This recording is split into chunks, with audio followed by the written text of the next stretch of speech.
اب اللہ رب العزت دوبارہ کفار قریش سے مخاطب ہے، اولم یرو، کیا یہ نہیں جانتے؟ یرو بمعنی یعلم، کیا یہ نہیں جانتے ان اللہ الذی خلق السماوات والارض ولم یعی بخلقہن، کہ بے شک اللہ تعالی جس نے پیدا کیا آسمانوں اور زمینوں کو، جس نے پیدا کیا آسمانوں کو اور زمین کو، ولم یعی بخلقہن، اور وہ نہیں تھکا ان کو پیدا کر کے۔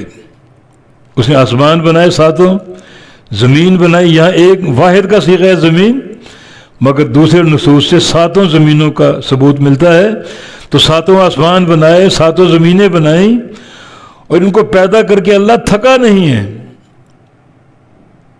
تو کیا وہ اللہ بقادر علی ان یحیی الموت، اس بات پر قادر نہیں ہے کہ مردوں کو زندہ کر سکے؟ دیکھو تو ان زمینوں کو، آسمانوں کو، کتنے بڑے وسیع آسمان ہیں، ایک نہیں 7 ہیں، اور اللہ نے 7 آسمان بنائے اور تھکا نہیں۔ اور یہ بات کفار قریش کو معلوم تھی، ان سے پوچھا جاتا آسمانوں کا خالق کون ہے، زمینوں کا خالق کون ہے، کہتے اللہ۔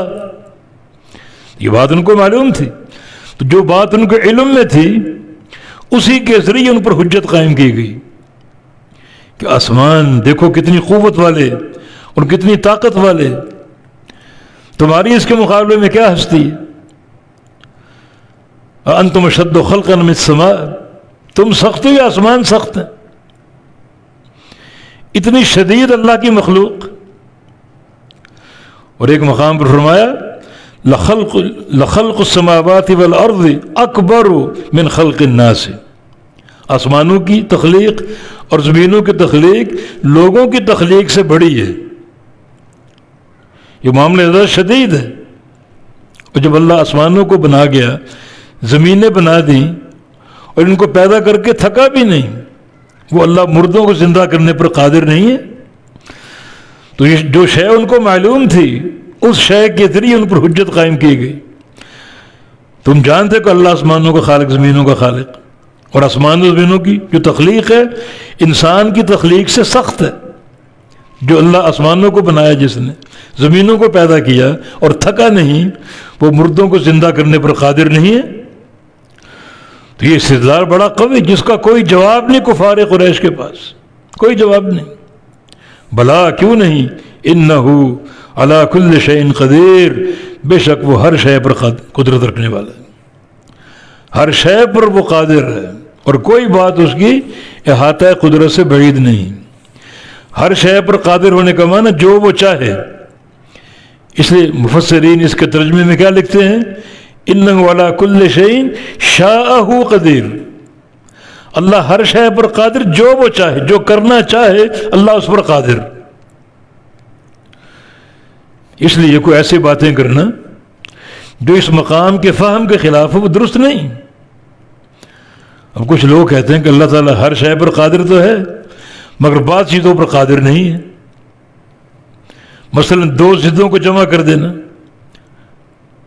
ایک چیز سفید بھی اور سیاہ بھی ہو، بڑی بھی ہو چھوٹی بھی ہو، گرم بھی ہو سرد بھی ہو، یعنی ایک شے میں 2 اضداد جمع نہیں ہو سکتے۔ اللہ بھی اس پر قادر ہے، نعوذ باللہ۔ اللہ ایسا کرتا نہیں ہے کہ وہ 2 اضداد کو جمع کر دے، لیکن چاہے تو کرنے پر قادر ہے۔ علی کل شیء شاءہ قدیر، اللہ تعالیٰ ہر شے پر قادر، جو وہ چاہے اللہ اس پر قادر، جو وہ چاہے۔ دیکھیں قیامت کا دن دنیا کے 50,000 سال کے برابر، کتنا طویل دن ہے، اور وہی دن اہل ایمان پر کیسے گزرے گا؟